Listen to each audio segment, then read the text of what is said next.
Bro, ini kalau saya bilang Ini sana Paula, supaya lebih jelas. Bro, ya. Ini sebuah frame yang harga jutaan maupun ratusan ribu dibayar sama buyer itu tidak sesuai dengan nyawamu. Lengkapi bro, lengkapi alatmu, pakai tele, pakai standar, rompi, anti peluru kalau di tempat tempur, helm, minimal standar itu. Kalau enggak, kalau kau berdarah, jangan kasih sibuk itu teman-teman, aji lagi aku kasih tahu. Ya, oke. Podcast Palu, Assalamualaikum warahmatullahi wabarakatuh. Kembali kami hadir di kesempatan kali ini, dan ini setelah 2 pekan lebih ya kita absen karena situasi di mana COVID terus naik angkanya, dan kita mematuhi juga peraturan dari pemerintah untuk tetap aman dari COVID. Nah, pada kesempatan sore hari ini, ya, Selasa, kita coba membahas ya. Ini kebetulan kita menghadirkan ini Dedengkot ya kayaknya, Dedengkot jurnalis di Kota Palu. Kita perkenalkan saja. Sebelah kanan saya ada Mas Heri, sekretaris Ikatan Jurnalis Televisi Indonesia di Sulawesi Tengah, dan di liputan6.com ya. Ya. Mas Heri. Apa kabar Mas Heri? Alhamdulillah baik. Aman. Senang sekali diundang. Tidak kena batuk kemarin. Alhamdulillah aman. Kemudian ada sekretaris Aliansi Jurnalis Independen atau ini Yardin Hasan. Ya. Ini juga Selamat cukup sore. malam melintang ya di dunia jurnalis di Kota Palu. Ini Siksa. ya sudah jam terbang sudah inilah jalan sudah ya. Nah, terakhir ke Mas atau Ola Gondrong ya, akrab disapa Ola Gondrong. Olgon. Iya, Ola Gondrong. Ini senior di fotografi, jadi bidik membidik untuk momen-momen. Nah, dia ini jagonya. Ya. Baik, sebenarnya kita di sore ini coba mengangkat sedikit saja bagaimana sebenarnya tips dari teman-teman ini para jurnalis ya, supaya ketika dalam situasi yang anggaplah kita sebut misalnya tidak terkendali begitu secara emosi misalnya semua terus ya, terkait juga dengan wabah kayaknya COVID-19 ya, tetap tidak lepas. Nah, kita mencoba menggali seperti apa pandangan dari ketiga narasumber. Tapi sebelumnya, karena kita supaya suara tidak rusak, ya kita dalam berbicara tetap bisa melepas masker. Jarak dulu. Oke. Jarak cukup aman, jauh. Ya. Oke, langsung ke Heri Susanto ya, sekretaris ITI. Nah, karena televisi tentu kan bagaimana mengabadikan momen-momen yang begitu yang menarik supaya beritanya bisa tayang gitu.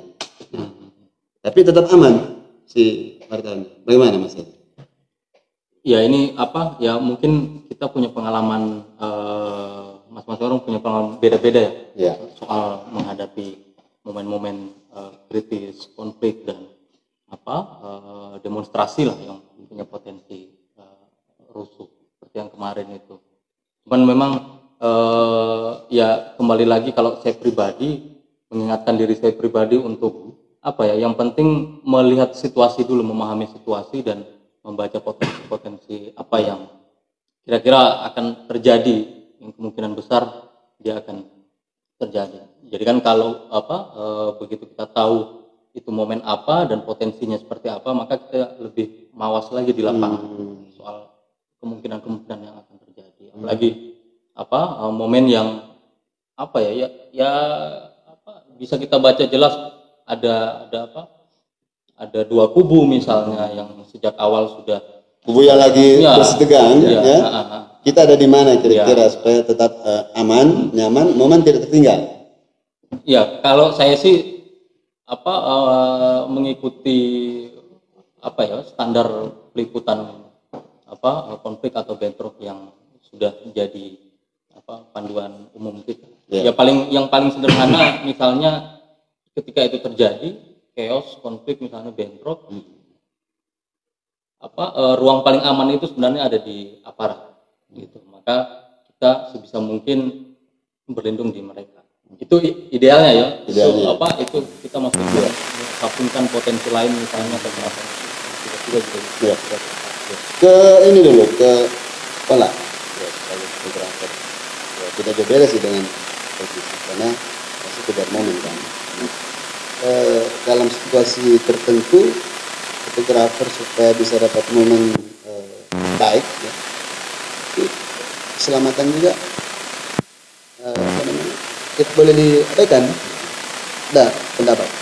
Saya sih sepakat aja. Saya lebih mengatakan begini,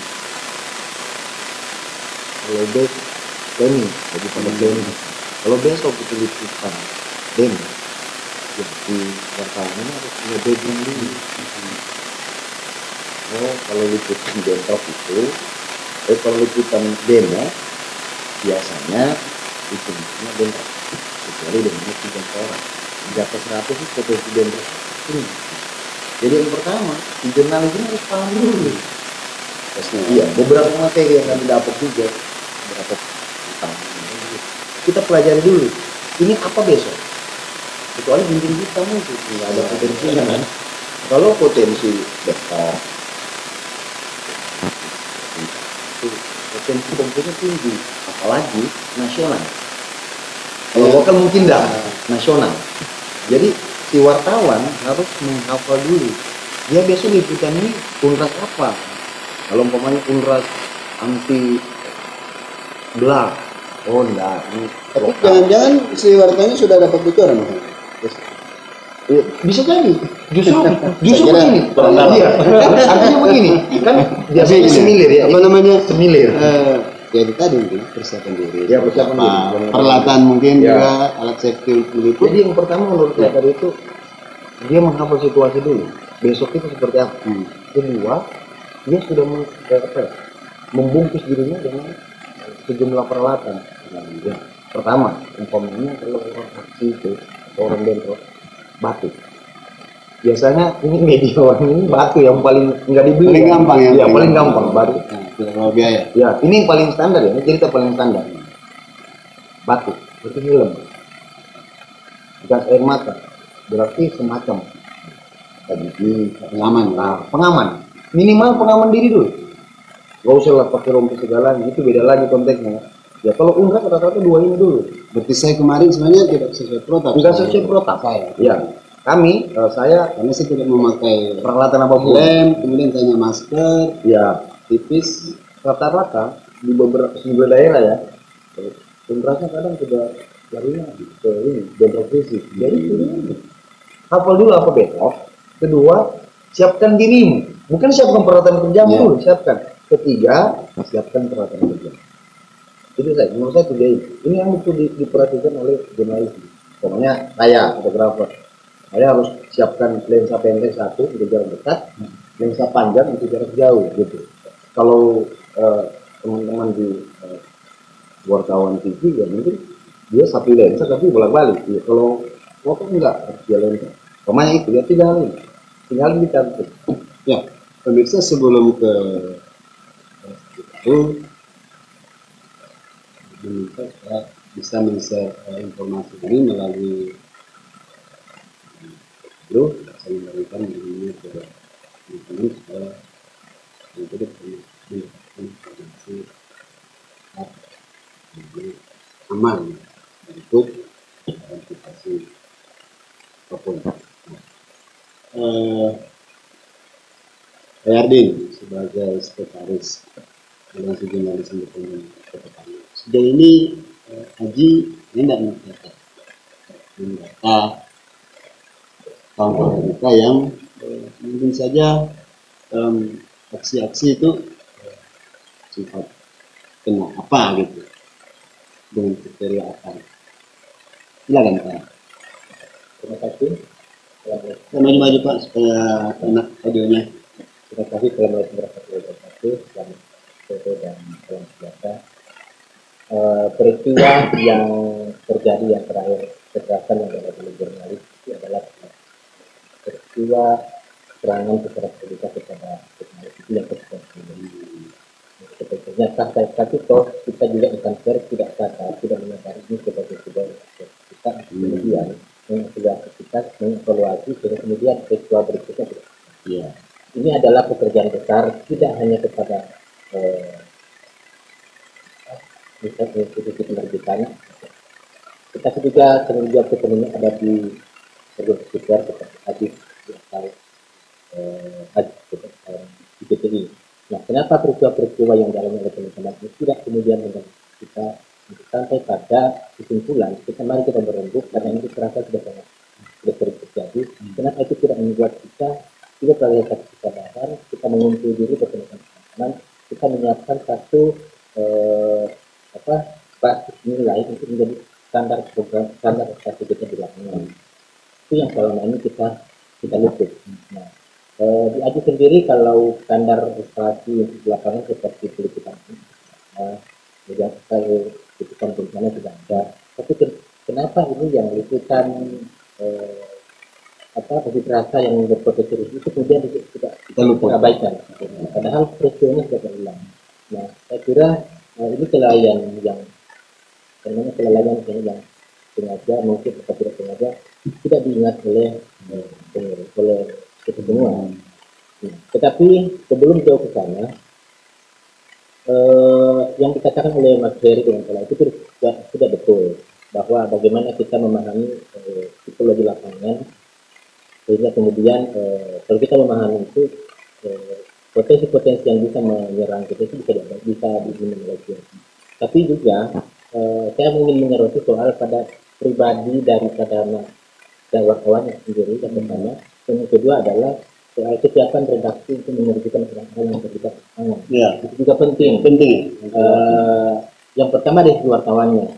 Kenapa kelemahan kita selama ini adalah tidak pernah melakukan riset terhadap sebuah masalah itu yang akan kita riset. Misalnya apa? Soal omnibus law. Omnibus law itu bisa kita riset dan itu bahannya itu gampang sekali. Kita tinggal browsing. Ini isinya seperti apa? Apakah di daerah-daerah itu berpotensi atau seperti apa? Kalau bahan-bahan mentahnya seperti itu kita kumpul, maka pada saat yang sama kita sudah punya background yang cukup ternyata kalau seperti ini kita bisa siap-siap. Itu yang pertama. Jadi kita di riset itu lemah. Lalu yang kemudian setelah riset itu rampung, kita sudah bisa mempersiapkan diri seperti yang disambung oleh JPI tadi, oleh Pak JPI, oleh dengan bahwa APD itu penting. Alat pelindung diri di liputan yang berisiko itu penting. Nah, tetapi yang kita juga tidak bisa serta-merta menyalahkan kepada wartawan yang lemah dalam soal tadi. Redaksi juga harus kita soroti terus redaksi. Redaksi itu menurunkan tenaga-tenaga yang sangat juga, lalu kemudian tidak dibekali dengan pengetahuan yang memadai di lapangan, itu konyol.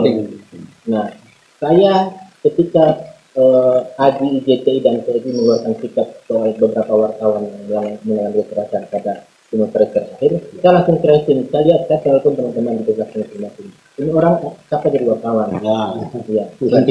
Saya kemudian saya bilang saya belum lama, oke.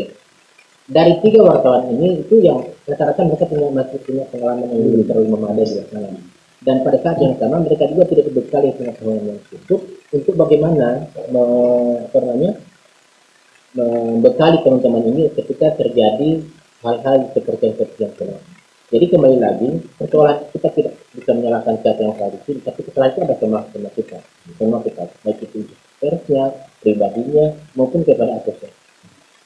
Nah, kalau ya seperti itu memang penting kan teman-teman yang pengelola media itu menjadi kewajiban ya ketika ada informasi dari teman-teman ada rasa misalnya dan dia penulis itu menjadi kewajiban ya dari pengelola media itu menyampaikan pesan-pesan gitu loh bahwa jadi dia masih link apa yang bisa pegang ketika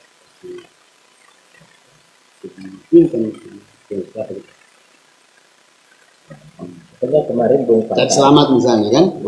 kemarin itu yang kasus wartawan di Indonesia, ya, betul. Saya kan sebenarnya saya sempat melihat dia beberapa kali terlibat di antara kerumunan orang Indonesia dan tanpa ada pengenalan yang baik. Saya kira ya. Dan ketika saya mendengar yang bersangkutan itu mendapatkan ya, kita menyayangkan, kita menyayangkan kekerasan jalanan, tapi setidaknya itu berkontribusi juga dengan sikap dia. Kenapa tidak mengambil posisi jarak aman, kemudian dia bisa terjebak dari kekerasan. Itu semua yang investigasi juga, bisa injustice. Oh, ini salah ya. Ini juga. Jadi sikap kalau sendiri melihat apa yang Pak Erwin sampaikan seperti apa? Saya sepakat. Artinya selama ini bukan menentukan Aji ya, enggak. Tapi Aji ini sangat apa? Soal edukasi ke jurnalis. Saya suka, walaupun saya bukan dia termasuk anggota Aji. Jadi di setengah pertama anggota Aji saya mau masuk batal gitu. Karena saya pilih itu. Sangat saya angkat topi pribadi. Edukasi mereka ke jurnalis. Bagus. Cuman ini putusnya kadang di dapur, urusan dapur ini putusnya di situ. Kadang juga abai, kita sebagai pengelola dan abai. Pertama, kedua, wartawan juga kita juga mengalami jurnalis mengalami ya dengan disuruh. Saya kira tidak pernah ada yang apa namanya menaman. Cukup banyak juga. Artinya begini, ini kalau bicara urusan ketuhanan, saya pernah kena sedikit kemarin batu nggak apa-apa. Saya malah pernah kena. Bapak juga kena. Malah kena tembak ini. Malah kena tembak. Ini menarik. Kalau kita kembali kepada pribadi saya menerapkan standar pendiri di dalam keterangan mengenai kekerasan. Ketika saya mengalami ini standar yang saya coba terapkan sendiri. Misalnya ketika melakukan liputan yang tinggi, punya resiko tinggi, maka ketika misalnya aparat atau siapapun itu yang melakukan sekedar bentakan, saya masih bisa menerima. Tapi kalau ketika dia melakukan, misalnya mempertanyakan, itu kamu ambil gambar apa? Untuk apa gambar itu? Sekedar itu saya masih bisa terima. Saya mentoleransi kebebasan itu. Tapi kalau lewat itu dia sudah melakukan kekerasan, melakukan kekerasan korban, itu lain lagi ceritanya. Ya, saya kira kalau sudah sampai ke perliputan fisik misalnya ya kita sepakat ya kita menerima yang begitu. Nah, mungkin dari JTI ada enggak semacam ini ya kalau ini kan selalu ada perubahan situasi orang yang dan juga mengikuti perkembangan ya, politik negara kita, jadi bagaimanapun respon masyarakat juga pasti akan mendukung. Nah, itu kan menjadi potensi juga ke depan seperti apa juga kita di teman-teman tetap aman. Kalau saya sih yang menarik, saya nyambung dari apa yang dibilang saya sama bagaimana terkaitan kerja dengan jurnalis lapangan dengan redaksi. Saya itu harus dilihat jelas terkaitannya. Dalam kasus kemarin ada perspektif lain sebenarnya yang harus kita lihat. Bisa saja mungkin si jurnalisnya menolak, tapi dia melihat itu akan mengganggu pemasukannya misalnya. Kan ya kita tahu lah bagaimana kerja-kerja jurnalis yang sudah menjadi teman-teman di pusat.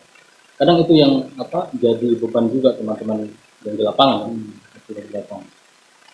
Satu sisi dia ya siapa sih sebenarnya yang mau menjadi korban seperti itu, tapi juga ada persoalan lain, persoalan dapur di yang diharuskan itu juga yang sampai sekarang PR-nya belum selesai saya soalnya. Ya sepertinya ada soal itu. Ya seperti memang ya kita memang selalu berada dalam posisi yang kurang aman ketika kita menghadapi, kita berada di antara dua kubu yang berseteru, ya pasti posisi kita tidak akan aman. Siapapun itu tidak berada di posisi aman. Nah, tinggal kita selamat. Ya.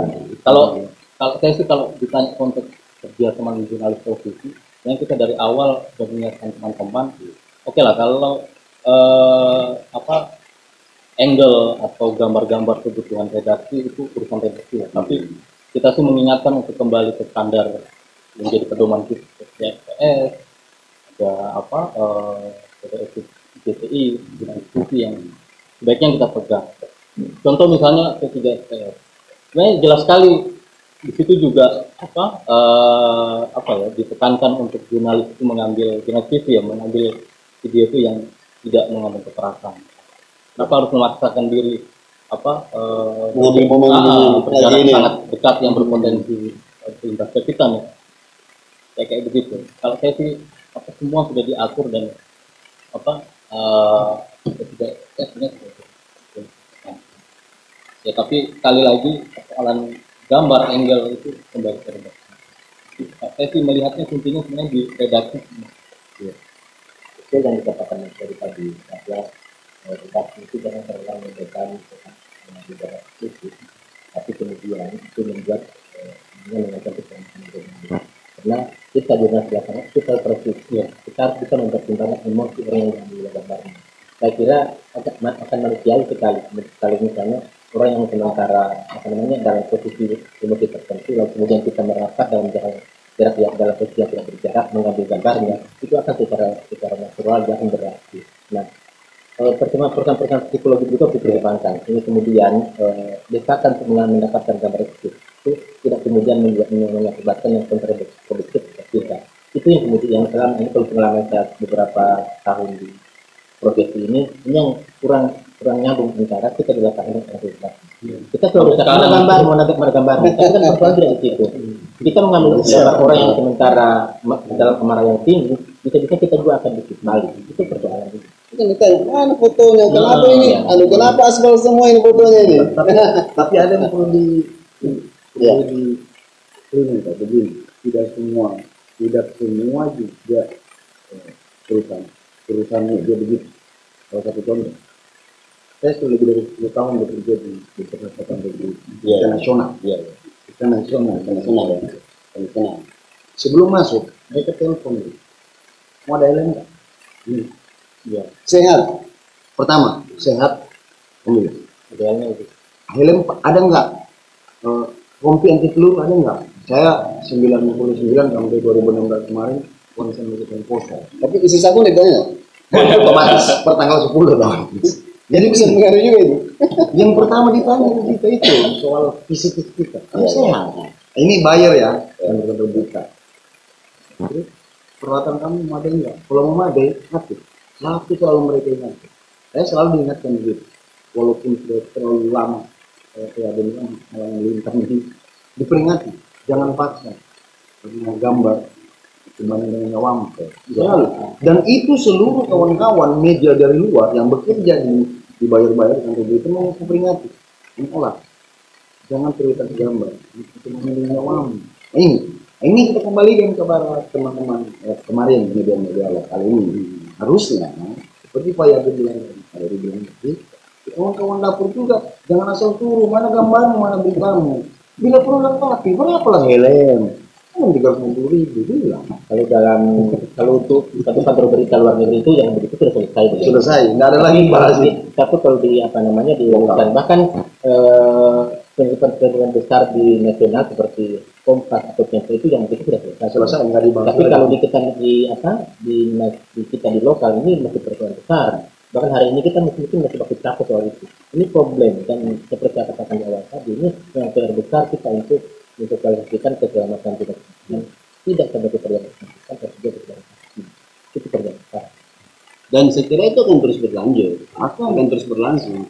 Kalau tidak namanya pergerakan ini kan akan terus. Artinya begini, ini mungkin seperti tadi Haji bilang, ini pekerjaan yang tidak akan pernah habis. Tapi akan habis menurut saya. Kalau kita bersama-sama, lembaga-lembaga profesi ini memberikan edukasi. Saya pikir begini, kalau ini sudah 22 tahun, baru 5 tahun lah gitu. Ini sudah 10 tahun, berarti sudah banyak garam dia makan pahit. Undanglah dia, kasih materi lah di kantor berita, umpamanya di redaksi ini. Redaksinya berapa orang? 10. Ya mungkin melalui model ini juga bisa menyampaikan juga ke teman-teman. Berikan dia Coca-Cola, apa menurut dia enak, kopi lah. Ya satu hal yang ini SOP kita di situ ya belum menyebut brand. Oh brand.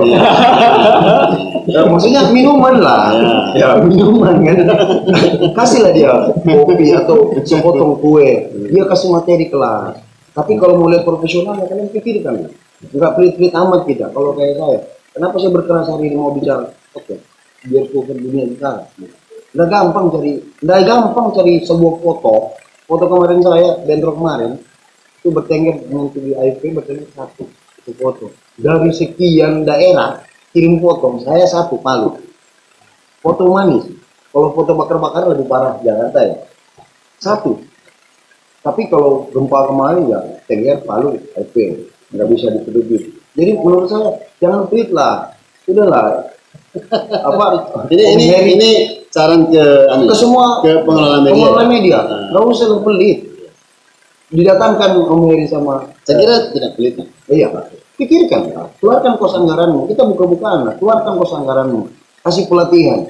Dari dulu, dari zaman-zaman kayak aktif-aktif. Panggillah teman-teman AJI, teman-teman PSI, IJTI. Gak mungkin pelit dia. Mungkin yang bergaul, anggota IJTI, taruhlah satu, TPA, itu IJTI. Oke lah semua, tapi yang bermain di lingkungan orang-orang pengalaman cuma satu. Yang lainnya di dapur, yang di studio. Tapi tiba-tiba yang pintar tadi ini diutus daerah lain, liputan, banjir. Tiba-tiba ada bentrok antar kampung lah di Palu.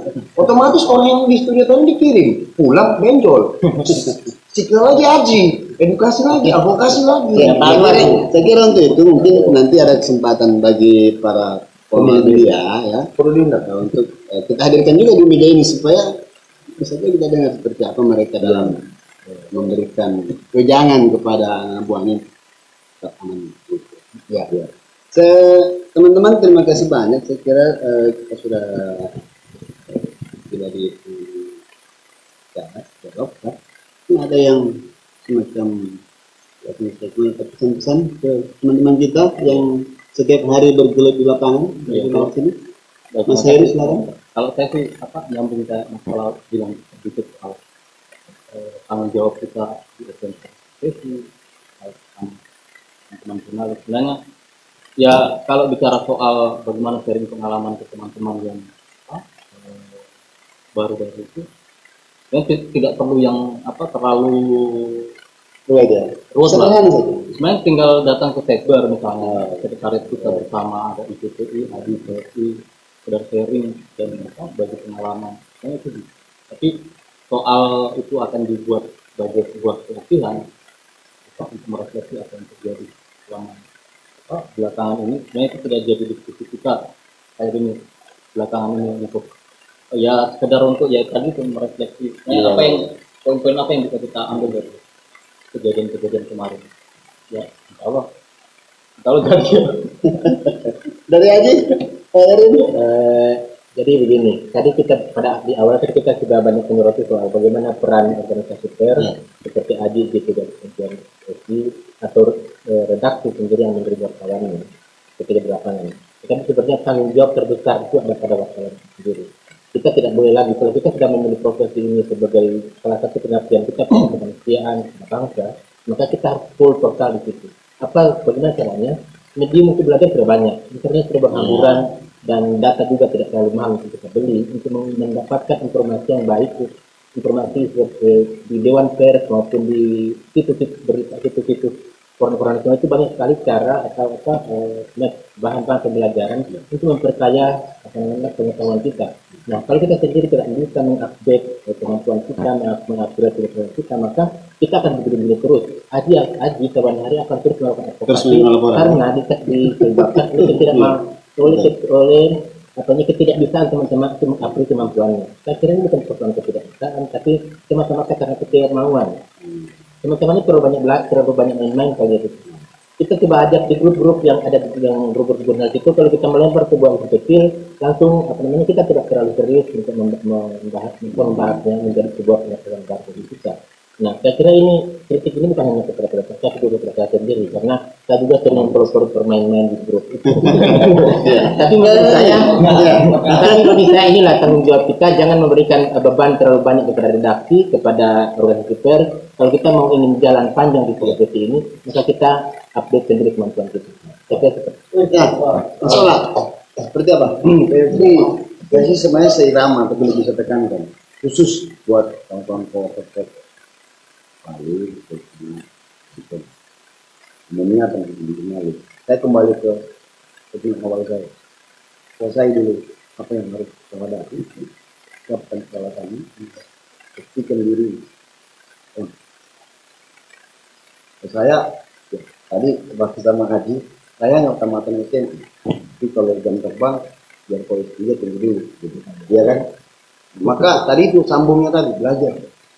Tanyalah ke dosen, tanyalah yang sudah apa? Sudah ilmu di urusan bentrok di Vietnam. Ada di IGTI begitu segudang yang punya pengalaman itu orang lama. Terus di PFI begitu segudang. Lebih-lebih lagi di AJI udah buat anak-anak baru ini, maksudnya teman-teman yang mulai bergabung di jurnalis, cintailah jurnalis ini. Kalau kau di TV, maka belajar ilmu TV, jadi jurnalis TV gimana. Kalau kau foto, belajar di TV. Kalau kau menulis, belajar di TV. Kasih full pengalaman, baru kau turun. Jangan kau tidak ada pengalaman, turun, konyol nanti jadi. Terus yang terakhir, ya khusus untuk wartawan foto. Iya. Bro, ini kalau saya bilang Itu ke sana Paula, supaya lebih jelas. bro, Ya. ini sebuah frame yang harga jutaan maupun ratusan ribu dibayar sama buyer itu tidak sesuai dengan nyawamu.